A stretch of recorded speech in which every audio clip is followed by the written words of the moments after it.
Dig. This right here is fire. Don't burn yourself on the way into my show. We don't have insurance for that. But come on in. You know where you at. It's the Madjef Music Show, baby. Dig. I'm excited to be here today. I got an awesome guest in the studio today. One and only Mckinely Horton.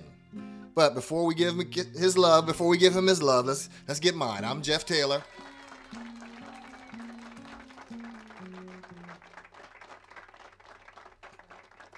All right, now let's get on to the gangster shit. That is my guest. Straight into it. Like straight into it. My guest is a gangster. I'm sorry. This dude is a gangster. He's been that. This is him. That's Mckinely Horton right there. That's his. I don't know where he parked the jet at. I'm not even sure. But he got it parked somewhere so he can get from Philly to LA to Philly to Atlanta to Miami to LA to Philly to LA. Just incomprehensible the history that this man right here has that I'm willing to share with you today. So, look, gangster shit, Philly sounds, you hear it. You see what's up? Yeah, boy. Real thugs in the house today. I say that respectfully. He's a family man, you know, an honest gentleman who does business with a lot of folks in the entertainment industry. He's a songwriter, producer, filmmaker, film producer. Mckinely Horton is many, many things, man. And so without further ado, let's just go ahead and bring the man on in the set. What the close-up on him, Mckinely? Yo. Talk to me, brother. What's up, Jeff? How you be, baby? Man, I am living the dream, everybody. Look, that you're here, this is a wonderful thing. Ladies and gentlemen, the one and only Mckinely Horton, songwriter, producer, film producer. Mick is all of that in a bag of chips. What's going on, partner? Man, I'm hanging in here, man. You know, I just want to give you, man, compliments 100% around the board. First of all, Jeff Taylor. I appreciate that. Incredible, good friend. Yo, man, my man. Well, Mick, you one of my mentors. I was a young buck when I came into the camp and ran the streets with you back in the day. I learned a lot of things from you, so I appreciate that, and those are honorable words coming from you. I really appreciate that, bro. I really, you know that. You already know that. Off camera, you already know what's up. So anyway, Philly is in the house, but so Mckinely is on the show. Mick, let's talk about, and I call him Mick, so I might do that from time to time. So don't trip. It's Mick, all right? Mick, listen. When I met you, you was a songwriting fool, man. You was just the guy that woke up in the morning and said, "Listen, I got this song for you." And to the biggest producers in the world, like, look, listen, sit down, listen to this. Boom. And I watched songs emerge from that, from artists like Johnny Gill and so many different artists, bro, where, you know, you did that thing for Harold Melvin and the Blue Notes even back in the day. This is what I want to talk to you about. Absolutely, man. Harold Melvin was my mentor, man. Teacher, took me around the world. I was 16, 17. I mean, it was the most incredible time. His family always treated me like family.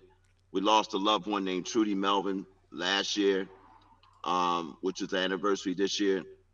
But he was the guy that gave me my start, also with Kenny Gamble and Leon Huff in Philly. Being a young boy coming out of Philly, it wasn't, you know, Philly was about, you know, like, you know, either you got it or you don't. Yeah, it's like real stuff. The Philly sound is, yeah, I mean, is something. Yeah, it was like, you know, first gig I played was Madison Square Garden, and I didn't have no rehearsals. With Harold Melvin? Not one bit. He told me, I had a personal rehearsal with Harold at his house. A good friend of mine and brother of mine named Skip Biddle told Harold that, I got a piano player that I think is dope. And I was from the street, so they said, "Yeah, can you play?" I said, "Yeah, I've been doing a little something." So next thing you know, it was a situation where he said, okay, play. He said, play "Wake Up Everybody," and he said, now play "Miss You," and I played it. He said, you got the gig, and that was it. That was I know there's more to it than that, and I know there was some interesting because you guys were running with Teddy Pendergrass too around that time, right? I mean, you was running with Teddy Pendergrass, Gamble and Huff, Harold Melvin. I mean, a lot of people today don't know who Harold Melvin and the Blue Notes are, this younger generation. But anybody that's going out to record stores and tried to find records to sample for these dope hip hop beats and these lush strings that you could loop and so forth, discovered those guys, at that point in their lives. I know that's how I really got hip. I heard it as a youngster, and then in my older years, I was out buying the records for the purpose of trying to hear, the arrangements, the drum sounds, the strings, and you were a part of that, man, in those early days, and that's amazing to me. It really is a legacy. Yeah, but I'm gonna tell you what Harold did. Those guys, giving all respect to those guys could read sheet music back then, and I could only hear the music. I could play a couple chords from the sheet, but these guys was actual reading music off the notes from the played music that was arranged. So what Harold did for me, he would let me hear the music. And he said, now, you hear it? It was almost like the Untouchables when Boy was coming down the steps. He said, Andy Garcia, when, Kevin Costner said, you got him? And then he shot him. That's how it was when me hearing the music. Right. Dig. So that's quite an experience, man. That's quite an experience. And that explains a lot about who you were as a songwriter, as a musician. When I met you, you were hardcore in terms of having seen everything and been in the game for so long, man. So that kudos to you for still being in the game after all them years. That was a long time ago, man. But you jumped from working with one of the senior groups in the industry to working with the young bucks. I mean, because you after that picked up and moved down to Atlanta, if I'm not mistaken, and you was heavy with these cats right here, these cats right here, these organized noise boys, those dudes in the basements, the Dungeon Family. My crew, Dungeon Family for life. It's funny, like Rico Wade, Sleepy Brown, and Ray Murray are my closest friends to this day. And I was called Mafia Mick. And we was cutting Pebbles, TLC, Goody Mob, S, Little Will, one of these, Pebbles, Escape. Yo, when Rico talks about the Dungeon Family, hey man, it was like on Lakewood. It was a house, like people was sleeping on sleeping bags for real. And on the sleeping bags would be TLC, Escape, the Burke Kid, who really was one of the headliners of everything. And it was just like plain people just trying to get it on. Trying to get in the game. But then they turned out to be incredible artists. Right.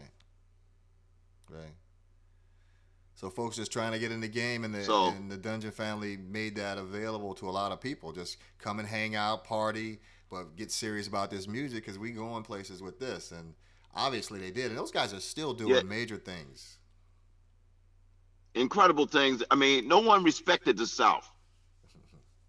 They gave the South, along with Jermaine Dupri and of course, Dallas and Dallas, Austin, Tony Rich, Tony, but no one respected the A. I mean, Southern kids, I remember when Ludacris came up north with Move, Get Out of Here, whatever that record was, nobody didn't think that hip hop existed in the South. Right.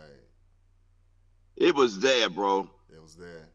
And organized noise New was York, at the forefront of that too. New York had to figure it out. Like New York had to say, "Whoa, what y'all doing? Yo, son, what y'all doing, son?" And organized noise was at the forefront of that, and that's pretty dope. And absolutely, but before, you got so dope, and you was running with these hip hop crews. You were once in the group Cashmere, and I just wanted to talk to you about that because I've known you for a long time, bro, and you never mentioned this to me, and I just want to know why you never mentioned that you were in this group Cashmere. Talk to me about this. What's up with Oh man, that? Cashmere was a. You're I funny, hit you. Jeff. You know I that. hit you with that one. You went back on that, I Jeff. went back. That's what we call the rewind.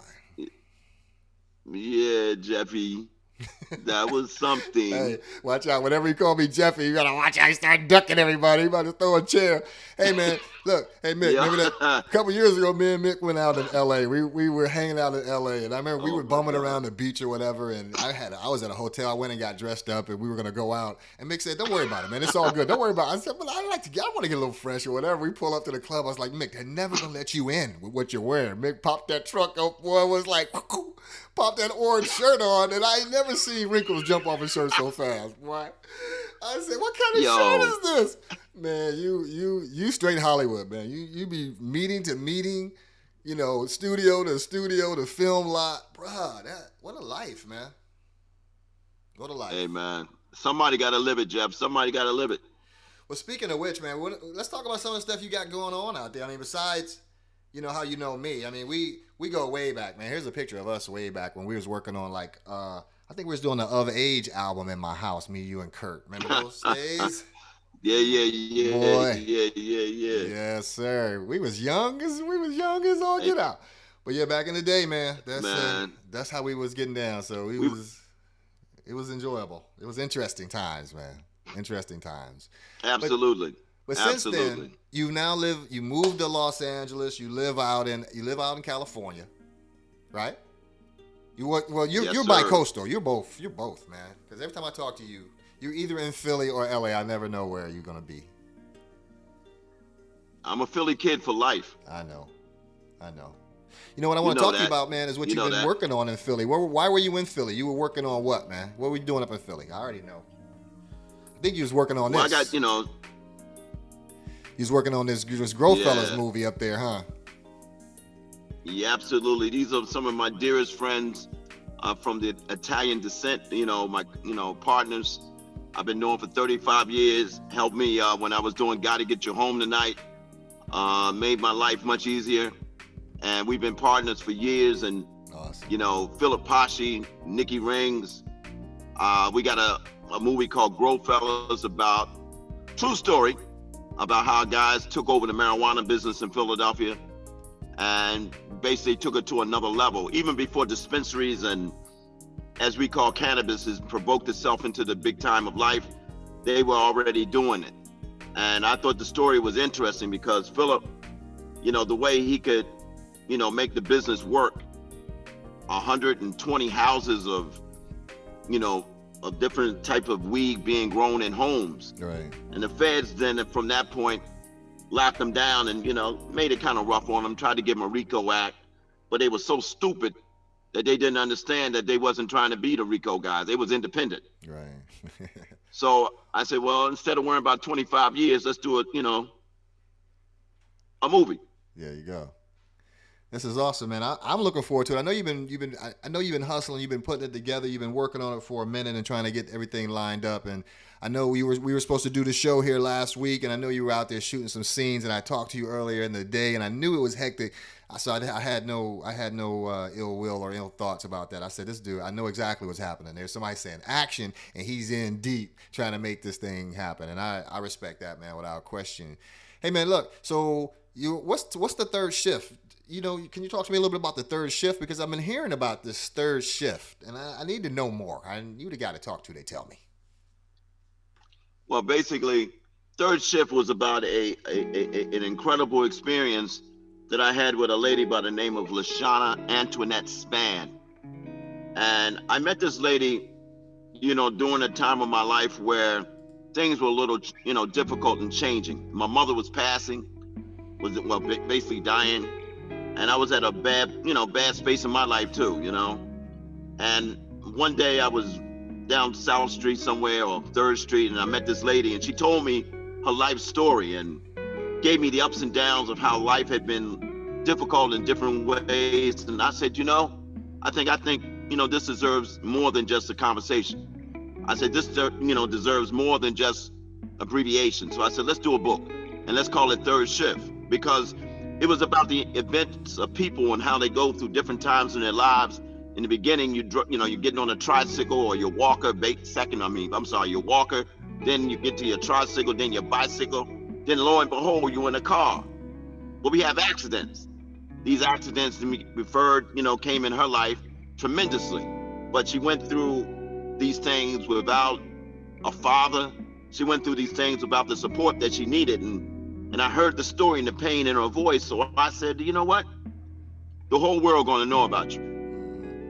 The whole world is going to see that you stood as a mother, independently did it without a man, without a father, and you were successful. So that's what, this book is about, the struggle and the victory that she got out of coming up and through it all. That's what's up, man. You straight producers. Songwriter. We skipped over the whole Eugene Wilde thing, but the song Eugene Wilde, Gotta Get You Home Tonight, that hit song that in the 80s, that smash hit record, you wrote that. That was you. Yeah. That's pretty incredible, Mick. That was a lot of babies was made to that song, boy. A lot of babies was made. You made Eugene Wilde cool. As far as I'm concerned, when you made him cool, when you wrote that song for him, he was the ladies' man. He was popular instantly. That's a hit right there, baby. Yeah. Well, let me give my Eugene Wilde. Ronald Broomfield is like one of the most incredible songwriters partners that I've ever had in my life. We was in London, England, and we was like going to the club. I mean, like me and him would go to the club, the place called Gulliver's. We would see No Doubt, Gwen Stefani and everybody. And one day we was at a club, and the girls over there was so magnificently fine. I mean, Italian girls had, black Italian girls had green eyes. I mean, it was like I thought I was in some type dream when I seen these women over here, man. So I said, this girl named Huda, I never forget. And I said, Gene, I bet you can't get that girl home with you tonight. And he looked at me, he said, you know what you just said? I said, yeah, we getting ready to go back and go write some music, aren't we? Right. And we went back to the apartment and wrote Gotta Get You Home Tonight. True story. That's a great story. True story. That's what I call, what I call that? I call that a secret squirrel story. That's a secret squirrel story because that party ended. When you came up with that song idea, it was no longer about chicks. It was about that song. And that's the true passion of a songwriter. You could be out for the fun. Let's go have a good time. And all of a sudden a song, I guess we got to get an Uber to the studio now. Let's go. Party over. We got to go. You know what I mean? Songwriting is about that. Yeah. No, go ahead, Mick. Songwriting is about what? Talk to me. The songwriting is about passion and pain. I mean, the Gotta Get You Home Tonight, was about understanding that love comes from somewhere. It comes from a place. It's not just a physical thing. It's something that you want to experience, the opportunity to observe someone's understanding towards someone's feelings in their soul. And share that some kind of way in a bed. Mm-hmm. So that's I feel you. That's real. You know what I mean? So Mick, songwriting, you've been writing songs, you've been doing that for a long time.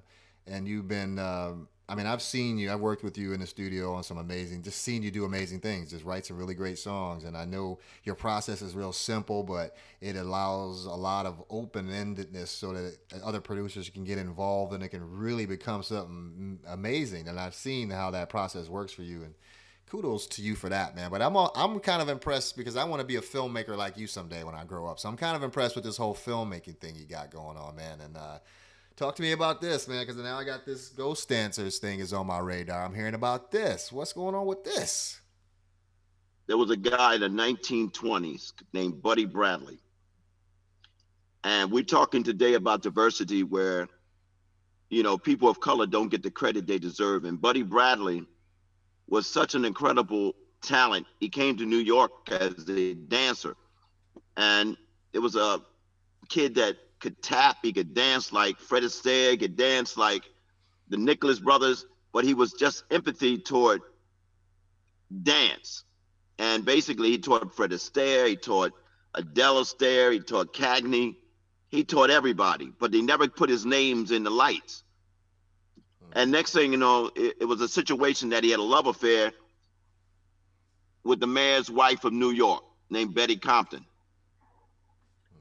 And because of that love affair, you know, people, the sources that be, true story, Oni Madden, the gangster that owned the Cotton Club, was told to kill him and get him out of there. So he had to go to London, England, with a shirt on his back, and where he met some people that Fred hooked him up with, Astaire meaning Fred, and he went to London and became a successful dance choreographer. The first black Afro-American choreographer to do a Broadway play was in London, England at the West End Theater.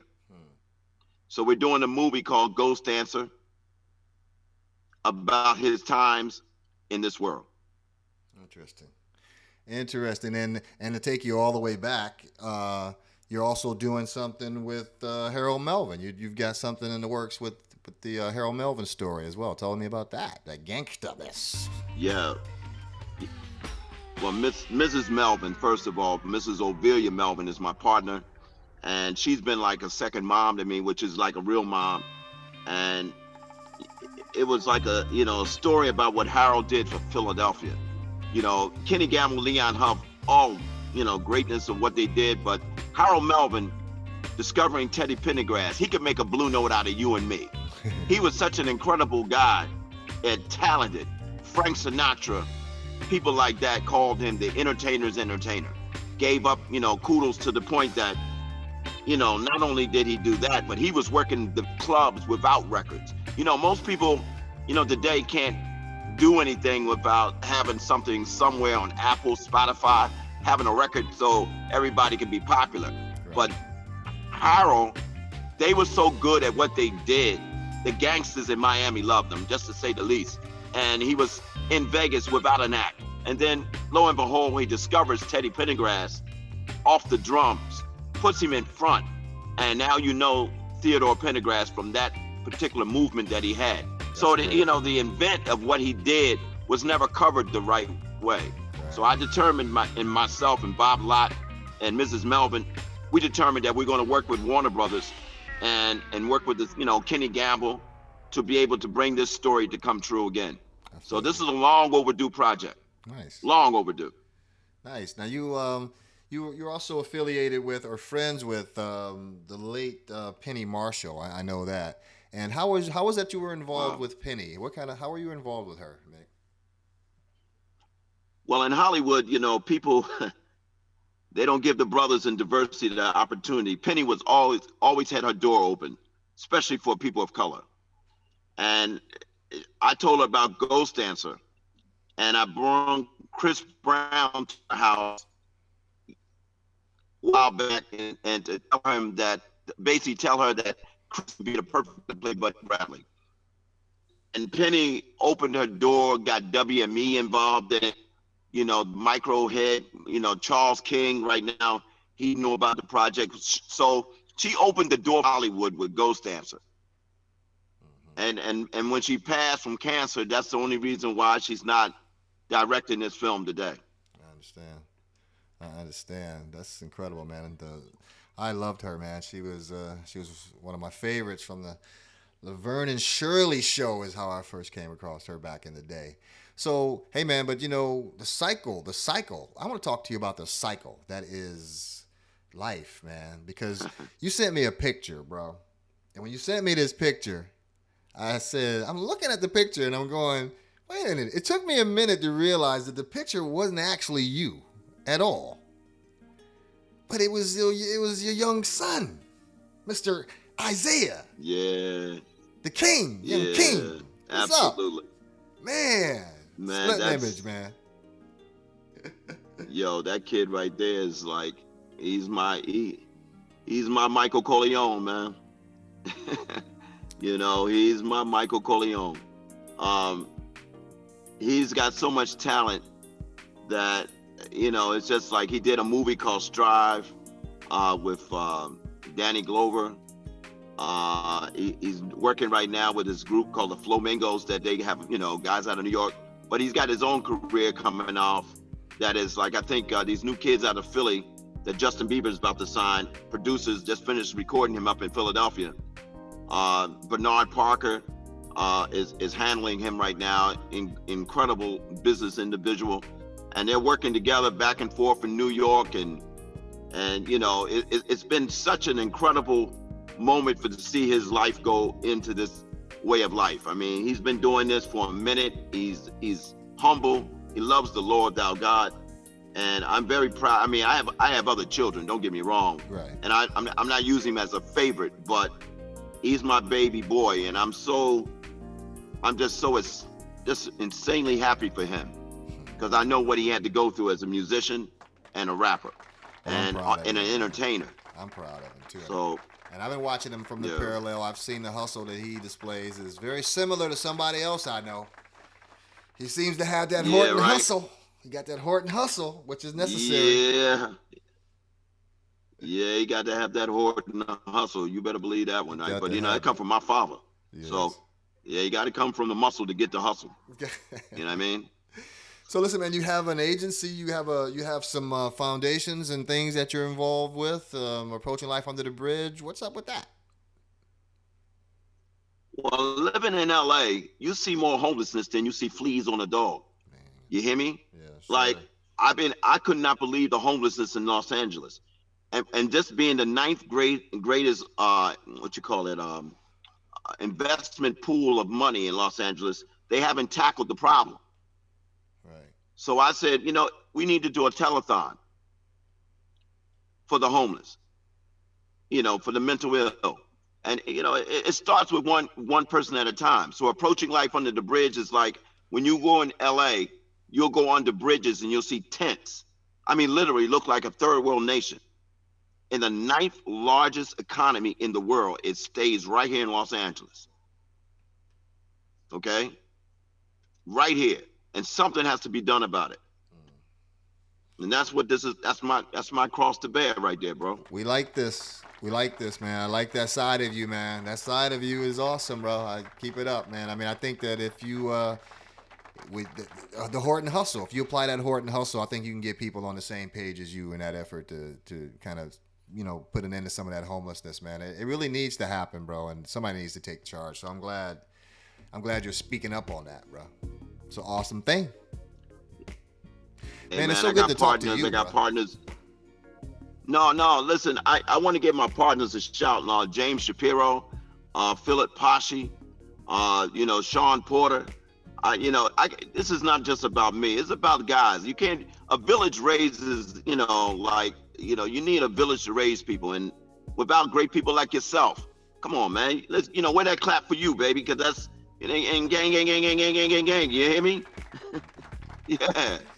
It's all about you too, boss.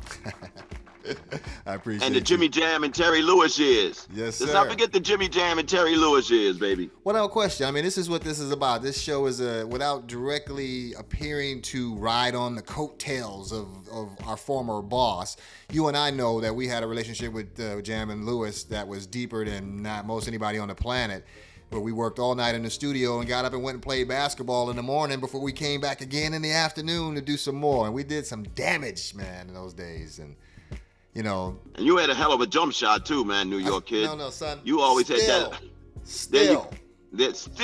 Still got that. Pop! You gotta break that wrist. Yeah.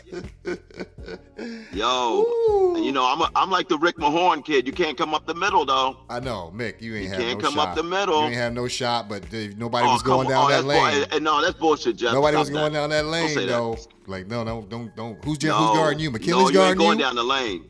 Bruh. Like, who you checking? McKinley? Oh. Switch, man. Switch now. You gonna lose teeth out here. Fun times. Hey, man, I love you, brother, man. You know that. Fun times. I love you, man, and my man, I love you too, bro. I appreciate you being on my show, man. Taking the time to be on my show. That's you, GU boss. And I'm going to be tuning in to the Third Shift book. I'm going to be checking that out now because I'm real curious. The Ghost Dancers movie, that is a great idea. The Harold Melvin, I'm into that now. I want to hear Isaiah's new music, what's happening, what's going on in the world. Mckinely Horton is here, everybody. Ladies and gentlemen, one more time, can you give this man a round of applause because he deserves it. Hardest working brother, hardest hustling brother I have ever met. Mckinely Horton, thank you so much, man, for being on my show, man. Thank you so much, brother. No problem, man. And go Amira Judah. Amira Judah. Huh. Amira Judah. Amira Judah. Let's see what that. Just remember that name, Amira Judah. Look, I'm going to do better than that. I'm going to show a picture so people can remember the face, too. Yeah. Absolutely. Amira Judah. All right, we're checking for that. It's something you're working on. I know that if you're working on it, bro, it's definitely something that's going to come to the forefront. So I'll be looking for that. Absolutely, bro. Hopefully my audience. Where can my audience reach out to you? I mean, on IG or how do people get a hold of you to make these days? Hey, man, all I can tell them, man, just, keep on getting that Tubi. Keep on getting that on Spotify, that Apple Music. And when these movies, theaters open up, look out for Ghost Dancer and Grow Fellas. There it is, people. There it goes. As it is. Mick, hey, you know how it is, partner. Love you, my brother. Take care, brother. I will, brother. You do the same, all right? Ladies and gentlemen, one more time, applause for my man, my guy. That is Mckinely Horton, bro. And I'm going to tell you something. There ain't too many cats on a planet like Mckinely Horton, man. Rare individual. Hey, I wanted to take a moment and talk to you about my next guest who's going to be on the show. This is a young dude, Lenny Harold. He's a singer, artist. He was formerly in Blackstreet for a little minute, and so forth. Very talented dude, man, and I'm excited about getting him on the show. He's got a music video. Let me see if I can pop a little bit of that on real quick. Let's see what we can do. We get in no trouble here, but yeah, the brother be, brothers doing things, man, trying to make it happen, I'm excited that anytime a young brother is trying to make it happen, I'm trying to get down with him. So I'm going to bring him on the show on Saturday. We're going to talk it up a little bit and so forth. Hey, man, look. Also, if you want to support me, you can do that. One of the ways you can do that is follow me on social media. I'm on the Madjef Show on Facebook, Madjef Show on YouTube. I'm on Instagram. I'm on Twitter. Look, if you want to even throw me a couple of dollars to buy me a cup of coffee, help support these fantastic graphics, you can put your phone up against this little icon right here, and you can donate me a couple of dollars, buy me a cup of coffee or something like that if you want to. That's on you. I ain't begging. Take this out. Sample CDs, baby. You can buy some of my loops and beats and stuff like that, and you can be at the crib making your own records, man, or at least getting ready to go to the studio and drop some real hot stuff and loop on them and make it happen. If you scan that little QR code right there, that'll take you directly to my Shopify store where you can buy these, and they're pennies on the dollar. Also, some of the books that I've written and so forth, man, I'm busy. I stay busy, but my goal is simple. I want to entertain you and give you an opportunity to learn some of the things that I know. Just by being on the show, guess what? You also tune in to the opportunity to win a pair of these cool Olo headphones that I'm always rocking because they are partners of mine, and these things are the future, baby. They're the future. I do mean that. Anyway, I had a fun time talking to Mckinely Horton. He is an amazing guy, and for that, I thank him. So hope I covered everything. Everything. Is that it? Again, I'm your host, Jeff Taylor. I'll take one more applause if you don't mind. Yeah, and I'll see my way on out the door. Bye.